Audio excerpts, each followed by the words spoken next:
Oi. Eu sou o Tony Reis, tenho 56 anos e eu vim aqui para falar um pouquinho da minha história. Então, primeiro saudar a nossa querida Patrícia Manaro, parabéns pelo seu canal. Eu sou o Tony Reis, tenho 56 anos, sou casado há 30 anos com o David Harad, tenho 3 filhos, o Alisson, a Jéssica e o Felipe com 14, a Jéssica 17 e o Alisson 19. Sou uma pessoa muito feliz, mas não foi toda essa felicidade.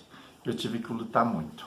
Aos 14 anos, quando eu falei para minha mãe que eu era gay, a minha mãe e eu também tinha uma consciência que eu era pecador, que eu era fora da norma e eu era doente. E a minha mãe acatou essa minha opinião. Ela me levou num médico, numa cidade chamada Pato Branco, e o médico falou que não era uma doença, que era uma possibilidade da sexualidade. Mas mesmo assim, eu fiquei 7 anos buscando a cura.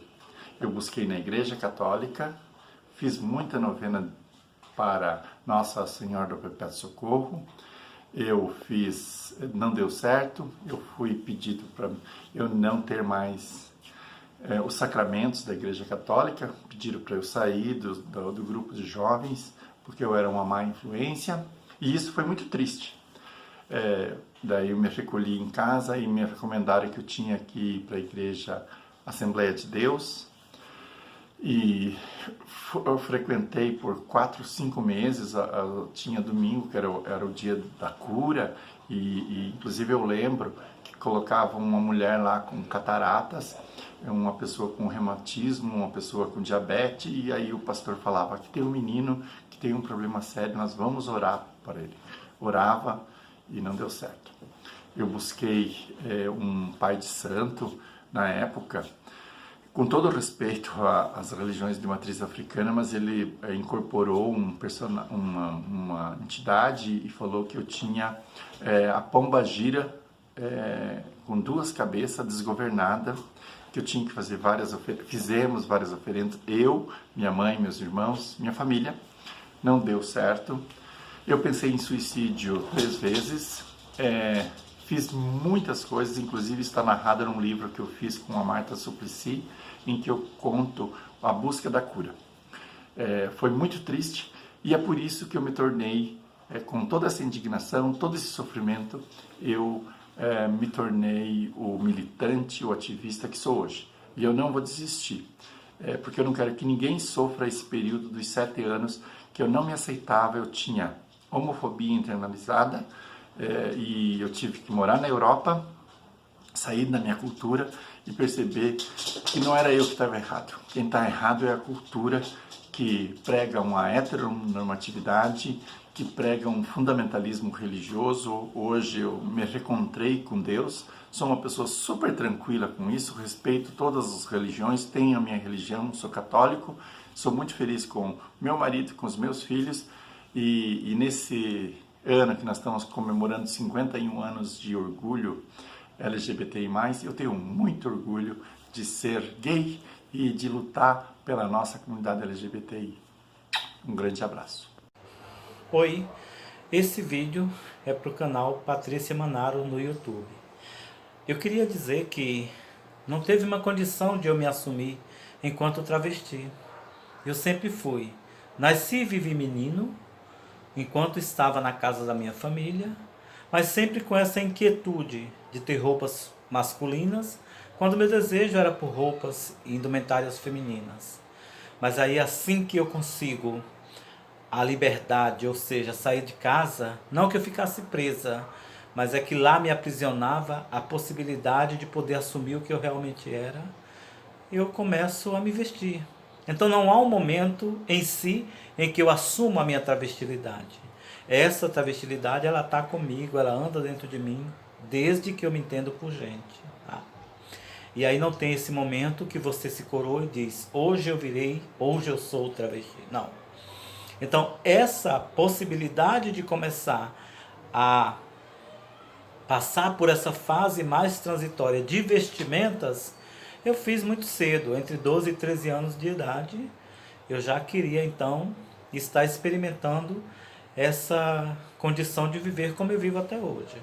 Portanto, não teve um momento que eu me assumisse, e sim momentos em que eu pude, por uma condição adversa à minha vontade, de estar vestida e me portando como eu não gostava. Mas por respeito e por viver com a família, obviamente que sim. Mas logo, logo, isso passou. Hoje, tenho plena consciência de que voltando nessa outra vida, numa outra vida que possa vir, obviamente que queria continuar sendo travesti, porque eu tenho muito orgulho do que eu sou.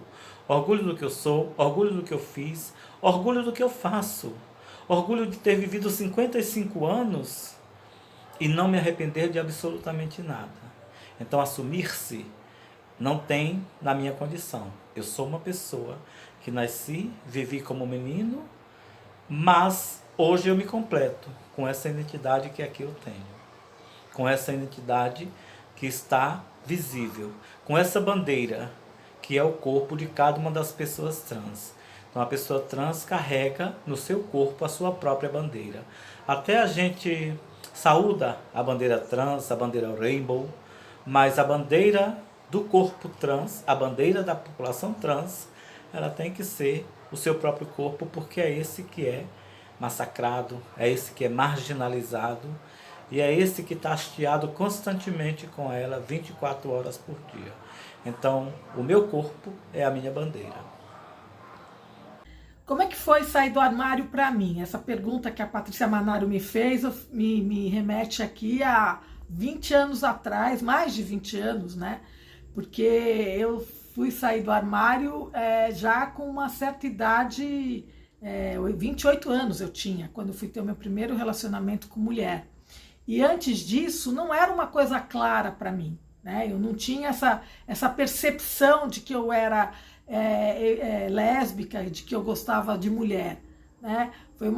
Foi um processo que foi vindo de uma forma muito natural. Eu lembro que eu tinha uma colega na faculdade que eu era apaixonada por ela, uma paixão platônica, que foi uma paixão platônica de 4 anos na faculdade, não tivemos nada. E quando aconteceu, depois que eu já tinha até saído da faculdade e me formado, quando eu vir a ter o meu primeiro relacionamento com mulher, foi uma coisa muito natural. E eu lembro que eu acordei no dia seguinte e pensei assim comigo, falei, puxa, por que não vi, por que isso não aconteceu antes? Né? É o que eu sou, eu gosto de mulher, eu quero ter relacionamento com mulher, por que, né? Então minha sensação não foi de culpa, oh meu Deus, e agora como é que vai ser minha vida? Não, minha sensação foi de alívio e de me perguntar, puxa, devia ter experimentado antes, né? Devia ter vivenciado antes e descoberto antes que a minha orientação sexual era esta. Então não foi uma coisa traumática, em termos familiares foi um pouquinho traumática com a minha mãe, mas naquela época eu já tinha condições de sair de casa, de poder viver sozinha e aos poucos e trabalhando isso dentro da minha casa. Com meu pai foi muito bom. Meu pai, eu me lembro uma frase do meu pai quando a minha mãe veio me questionar. Meu pai disse assim para minha mãe numa discussão, uma das poucas que nós tivemos com relação a isso. Meu pai falou, Helena, eu ensinei meus filhos a serem felizes e não importa como. Então eu tive assim, apesar da dificuldade inicial da minha mãe, depois ela veio a falecer alguns 3 anos depois disso, então ela não vivenciou tanto assim meus relacionamentos, mas com meu pai sempre foi muito bom, muito maravilhoso, meus irmãos, minha família de forma geral. E é isso. E aí, num certo momento, eu senti necessidade, advogada que eu era, de entrar nessa luta com a minha profissão. Então, aí eu fui buscar espaços que tratavam do tema, comecei a militar, isso em 2004, 2005. Em 97, nessa época, que eu comecei a militar como advogada, militar em 2004, 2005, eu já frequentava a parada, eu sempre fui nas paradas, desde a primeira, de 97. Então, o orgulho, para mim, veio muito claro quando eu vi aquela paulista com tomada de gente quando eu era gestora, em 2011, que eu subia pela primeira vez num trio e vi aquilo tomado, colorido, aquelas pessoas todas. Aquilo para mim me emocionou, me fez chorar, porque lá de cima você tem uma visão completamente diferente quando você está lá embaixo. Não que lá embaixo não seja ótimo, é maravilhoso também. Você gritar, você beijar, você poder exercer você vivenciar o seu orgulho. Mas de cima do trio, eu me lembro bem a primeira vez que eu estava num trio, que, nossa, eu chorava de alegria, de liberdade, de poder estar ali participando desse momento, de poder estar feliz. Então, o orgulho é isso, o orgulho é poder gritar, existimos, resistimos e não sairemos nunca mais do armário. É isso. Sou Irina Batti, sou lésbica, feminista, sapatão e queria contar para vocês um pouco sobre o processo meu de sair do armário. Eu me percebi lésbica aos 28 anos, já era de certa forma independente, ainda não morava sozinha, mas já era independente financeiramente e até ajudava financeiramente também a minha família e a minha casa.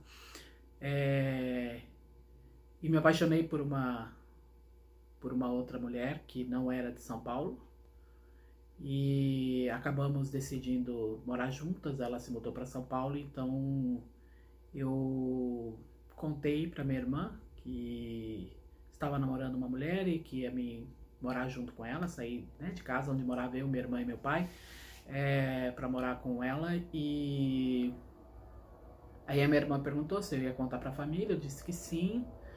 E que só ia ver, enfim, né, o melhor momento para fazer isso, mas que naquele momento eu estava contando para ela, porque era minha irmã e minha melhor amiga, mas eu também precisava focar na mudança, né, enfim, arrumar um apartamento, etc e tal. Nesse meio tempo, eu não diria nem nesse meio tempo, né, em menos de 24 horas, a minha irmã, que é, como eu disse, muito amiga minha, ela resolveu fazer esse trabalho por mim e contar para minha família toda que eu ia morar com uma mulher, que eu, enfim, me relacionava com mulheres e, de certa forma, me poupou desse trabalho. A parte boa é que, além de me poupar do trabalho, ela, inclusive, já deu um sermão dizendo que ninguém deveria se meter na minha vida e falar alguma coisa. Então, foi um processo, ao mesmo tempo que fácil e tranquilo, foi um processo diferente. E que, obviamente, ao longo dos anos, esse processo me cobrou algumas respostas. Como uma delas, sair do armário, enfim, né? Tem várias formas de sair do armário. A minha, obviamente, é muito mais privilegiada por ter condições financeiras do que muitas outras pessoas, mas ao longo dos anos eu percebi que o fato de eu não ter falado para o meu pai, e apesar dele tratar muito bem todas as minhas companheiras, havia um silêncio, né? E havia uma homofobia, uma lesbofobia, que talvez se eu tivesse falado e trabalhado isso com ele, não existiria o que existe até hoje. A mesma coisa com outros parentes da minha família, né? Eu acho que uma das situações que eu vivi de lesbofobia mais violenta foi com uma tia minha, uma irmã da minha mãe, que no momento difícil da minha vida e que eu precisava de apoio da família para acolhimento, ela disse que eu era bem-vinda na casa dela, menos a minha companheira. E obviamente, enfim, se minhas companheiras não são bem-vindas, eu tampouco sou.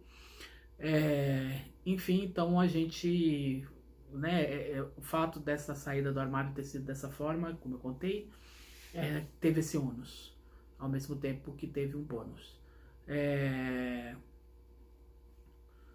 Acho que a gente precisa construir uma sociedade onde esse processo de sair do armário, que a gente chama de sair do armário, não seja tão doloroso, nem tão difícil, e nem nos imprima nas nossas vidas uma forma de expressar as nossas sexualidades de forma tão distinta.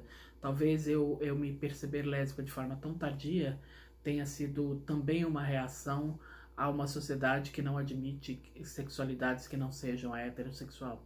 Então a gente acaba nos silenciando, acaba nos, inclusive, negligenciando a nossa própria sexualidade exatamente pelo fato de que a sociedade não entende isso como algo normal, como algo que faz parte da natureza das pessoas, as expressões das sexualidades como um todo, seja elas quais forem, onde nós podemos nos envolver com pessoas, independente do seu sexo, do seu gênero, da sua origem, da sua raça, da sua etnia, onde pessoas não sejam discriminadas e nem sofram violência pelo simples fato de não seguir o modelo cis-normativo, heteropatriarcal e branco. E a gente está cansada disso e é contra esse modelo que a gente segue lutando.